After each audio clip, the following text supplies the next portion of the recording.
এই যে দেখেন আর 4টা আছে, 3টা অলরেডি শোয়াইয়া দিছে, যে তারা বেসিনে শোয়াইতেছে। ঠিক আছে, আপনারা কেউ আমার লাগে সাপোর্ট করেন না, ইউটিউবে কন্ত আমার লাইক কমেন্ট শেয়ার করেন না, এই জন্য আজ যে রাগ করি আমার কোয়েল পাখি সবগুলারে জবাই করে দিছি, আমনে করে খাওয়াইয়া লাই দেন। আমার শখের কোয়েল পাখিগুলা সব জবাই করে দিচ্ছে। আসসালামু আলাইকুম এভরিওয়ান, সবাই কেমন আছেন? আশা করছি সবাই ভালো আছেন। আলহামদুলিল্লাহ, আপনাদের দোয়া এবং ভালোবাসা আমিও ভালো আছি। তো এখন দেখেন, আজকে আপনাদের সামনে একটা ভিডিও নিয়ে আসলাম। আমার শখের খাঁচার খামার, বারান্দার যে খামার ছিল, হচ্ছে কোয়েল পাখি পালতাম আমি কয়েকটা, প্রায় 20 থেকে 25টার মতো ছিল লাস্ট অবধি। কিন্তু আমি শুরু করেছিলাম প্রায় 200-250 পাখি দিয়ে। তো আস্তে আস্তে শেষ করতে করতে হচ্ছে 20-25টা আসছে। এখন লাস্ট পর্যন্ত এগুলো আর রাখবো না, কারণ যেহেতু আমি প্রতিনিয়ত অসুস্থ থাকি, সেই কারণে হচ্ছে এগুলো বিক্রি করে দিচ্ছি। কিছু খাবো, কিছু বিক্রি করব। তো হচ্ছে এখন আজকে হচ্ছে যেহেতু আমার মা আসছে, বোন আসছে, সে কারণে হচ্ছে কয়েকটা জবাই করতে দিছি। এগুলো হচ্ছে জবাই করা হচ্ছে, দেখেন আমার বোন আর আমার হাজবেন্ড মিলে হচ্ছে জবাই করতেছে। তো আমার কাছে কষ্ট লাগতেছে, কারণ হচ্ছে আমি এগুলো অনেক কষ্ট করে পালছি। আমার ইচ্ছা দেয় নাই যে আমি এগুলো জবাই করি, বাট কিছু করার নাই। মানে আমি এমন এক অবস্থানে আছি যে আমি এদিকেও যাইতে পারি না, ওইদিকেও যাইতে পারি না, সে কারণে জবাই করে দিতে হচ্ছে। মানে আমার জামাই তো শুরু থেকেই শুধু চাইতেছিল যে খাই ফেলো, এগুলা খাই ফেলো, জবাই করো, প্রত্যেক দিনই শুরু করে। তো যাই হোক, শেষমেশ জবাই করার পরে এখন পরিষ্কার করে এগুলারে রান্না করব। রান্নার জন্য প্রসেসিং করা মানে ভাজবো। এখন হচ্ছে তেলে দিয়ে দিলাম হলুদ মরিচ দেওয়ার পরে।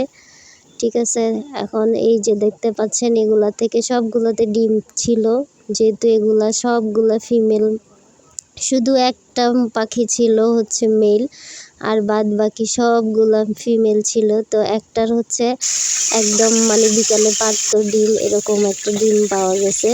তো এখন হচ্ছে সবগুলা পাখি ভাজা হয়ে গেছে, আজকে রোস্ট রান্না হবে, রোস্ট। তো এখন পাখি ভাজা শেষে হচ্ছে দেখেন পেঁয়াজ কাঁচামরিচ দেওয়া হয়েছে, কাঁচামরিচ না সরি পেঁয়াজ। তো তেলের মধ্যে দেওয়ার পরে আমি একে একে মশলাগুলো দিয়ে দিচ্ছি, আদা বাটা, রসুন বাটা, তারপরে হচ্ছে জিরা বাটাও দিলাম, কারণ হচ্ছে বাটা মশলাগুলোর মজা আলাদা, অন্যরকম, সেটা আপনারা জানেন যারা খাইছেন।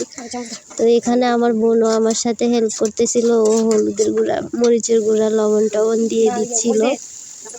তো এদিকে হচ্ছে আমি লাল মরিচ একটু বেশি খাই, আবার ঝালও একটু লাগে আমার, তো সে কারণে আমি বলতেছিলাম বেশি করে দেওয়ার জন্য, কিন্তু আমার বোন বলতেছে না, গুঁড়া লাল মরিচ এত খাওয়া যাবে না, এত খাইলে হচ্ছে গ্যাস্ট্রিকের সমস্যা হবে। আমি বলছি যে না, তুই দে, না হইলে কালার সুন্দর আসবে না, ভালো লাগবে না, ঝাল হবে না, আর ঝাল না হইলে তরকারি মজা হবে না। তো যাই হোক, সব কিছু দেওয়ার পরে এখন হচ্ছে আমি এই পাখির যে পাখনা, পা, এগুলা ছিল, ডিমগুলা ছিল, ওগুলা দিয়ে দিছি।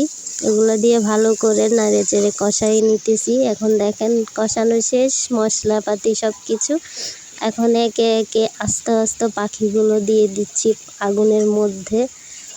তো এগুলা এখন নাড়াচাড়া দিয়ে সুন্দর করে, এগুলা ঠিকঠাকভাবে রান্না না হইলে কিন্তু মজা হবে না, মশলা যদি ভিতরে না ঢুকে। তো যাই হোক, কষানো শেষ, পানি দিয়ে, অল্প করে পানি দিয়ে এখন রান্না করছি। কালারটা কেমন হয়েছে অবশ্যই আপনারা কমেন্টে জানাবেন। আর আপনারা কেউ কমেন্ট করেন না, আমার ভিডিওতে রিচ করেন না, কেউ ওয়াচ টাইম করেন না, দয়া করে সবাই একটু কমেন্ট করবেন, শেয়ার করে দিবেন, লাইক দিবেন। আপনাদের সাপোর্টেই তো আমি একটু এগিয়ে যেতে পারবো। আপনারা আমাকে সাপোর্ট করবেন, আপনাদের সাপোর্ট লাগলে অবশ্যই আমি সাপোর্ট করব, সেই জন্য অন্তত আপনারা সাপোর্ট করবেন। তো আমার শর্ট ভিডিওগুলোতে অনেক পরিমাণে হিউজ ভিউ হয়, বাট আমার লং ভিডিওগুলোতে তেমন একটা ভিউ আসে না। যাই হোক, তো রান্নাবান্না শেষ, এখন আনাম পাখি রান্না হয়ে গেছে, রোস্ট রান্না হয়ে গেছে, এখন হচ্ছে আমার জামাইরে ফার্স্ট টাইম খেতে দিব। তো এখন দেখেন, এখান থেকে একটা পাখি ওরে উঠাই দিতেছি, ও বলতেছে একটু পরে আরেকটা ভর্তা করা হয়েছে, সেটা আগে খাচ্ছে, সেজন্য এটা নেয় নেই এতক্ষণ। তা আমি দিয়ে দিলাম, যেহেতু আমি রান্না করে বসে গেছি আর হচ্ছে আমি একটু পরে খাবো, সে কারণে হচ্ছে তাকে দিয়ে আগে শুরু করলাম। এখন সে কি বলে আপনারাই শুনুন। বুঝলাম না, এক মুখে কয় কথা কও, টেস্ট করে কও, রিভিউ দিবে না আন্তাজি।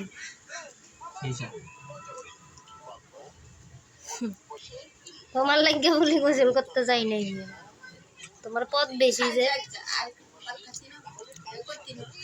আনার খাবাক না।